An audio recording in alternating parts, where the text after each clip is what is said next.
চট্টগ্রাম বিভাগের সব জেলা এবং দক্ষিণাঞ্চলের বিভিন্ন রুটের বাস ছেড়ে যায় রাজধানীর কমলাপুর আরামবাগ থেকে। এছাড়া সায়দাবাদ, যাত্রাবাড়ি ও আশপাশের এলাকা থেকে অসংখ্য কর্মজীবী আসেন মতিঝিল, পল্টন সহ আশপাশের বিভিন্ন এলাকায়। এই আসা যাওয়ার পথে সবারই যেন গলার কাঁটা হয়ে আছে ইত্তেফাক মোড়। খোরাখুরির কারণে দীর্ঘদিন ধরে সরু রাস্তায় দীর্ঘ যানজটের ভোগান্তি পোহাতে হচ্ছে সব পরিবহন এবং যাত্রীদের। দর্শক, ইত্তেফাক মোড়ে এই মুহূর্তে রয়েছেন আমাদের সহকর্মী FM বায়েজিদ। সরাসরি চলে যাচ্ছে তার কাছে।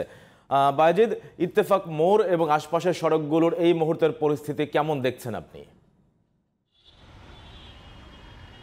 হ্যাঁ, আপনারা জানেন যে ইতিমধ্যে যে সিজন শুরু হয় আমাদের খোরাখুরি স্বাভাবিক তো বছরে, তেমনই আমরা দেখতে পাচ্ছি এবছরও ঢাকা শহরে যথেষ্ট খোরাখুরি শুরু হয়েছে। এবং আমি এই মুহূর্তে আছি ঢাকার একদম খুবই গুরুত্বপূর্ণ একটি জায়গা মতিঝিলের কাছেই, যে জায়গাকে বলে আর কে মিশন রোডের কাছাকাছি এটাকে ইত্তেফাক মোড় বলে। এটা ইত্তেফাক মোড়ে আছি। আপনারা দেখতে পাচ্ছেন যে কি পরিমাণে বড় গর্ত করে এখানে কিন্তু অনেকগুলি লাইনের কাজ চলছে একই সাথে।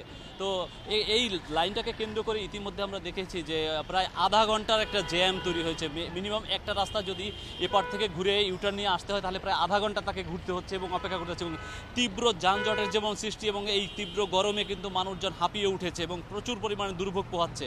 এবং কাছেই আছে এখানে বঙ্গভবন হাই স্কুল। এই হাই স্কুলে আমরা দেখলাম ছোট ছোট শিশু কিশোর বাচ্চারা যারা আছে এবং খুবই দুর্বিষহ একটা অবস্থায় এখান থেকে বের হতে হচ্ছে। তারা কিন্তু বের হয়ে গাড়ি পাচ্ছে না, তাদেরকে দীর্ঘ সময় হেঁটে যেতে হচ্ছে কিংবা বেরিয়ে অনেক দূর হেঁটে তারপরে আবার গাড়িতে উঠতে হচ্ছে। কারণটা এখানে ব্যাপক জ্যাম।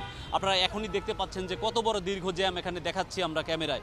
তো এই অবস্থা কিন্তু এখান থেকে একদম মতিঝিল পর্যন্ত হয়ে গেছে পুরোটা এরিয়া, শুধুমাত্র এই একটি জায়গায় খোরাখুরির জন্য। এবং এই খোরাখুরিটা আমরা এখানে যতটুকু জানতে পারলাম ঈদের পরের থেকেই শুরু হয়েছে এবং কাজ যে গতিতে চলছে তাতে কবে নাগাদ শেষ হয় তা কেউই মোটামুটি বলতে পারছে না, কারণ এটা বেশ দীর্ঘমেয়াদী একটি প্রক্রিয়া।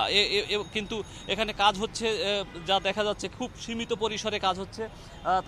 কতদিনে হয় বলা যাচ্ছে না। তবে এই যে বর্ষার সিজন চলে আসছে, ইতিমধ্যে দু একদিন যে বৃষ্টি হয়েছে, বৃষ্টিতে এই পানিগুলি এই খারাখন্দের জায়গাগুলি যখন পানিতে ভরে যায় তখন কিন্তু এখানে বেশ বোঝার উপায় থাকে না যে এই সমস্ত জায়গাগুলোকে নিচে কি সমতল নাকি অস্বাভাবিক অবস্থা গর্ত আছে। তখন কিন্তু গাড়ি পড়ে যায় এবং মানুষজন পড়ে যাওয়ার বেশ ঝুঁকি আছে এবং অতীতে ঘটেছে এখানে দুর্ঘটনা, এমনই আমরা জানতে পেরেছি।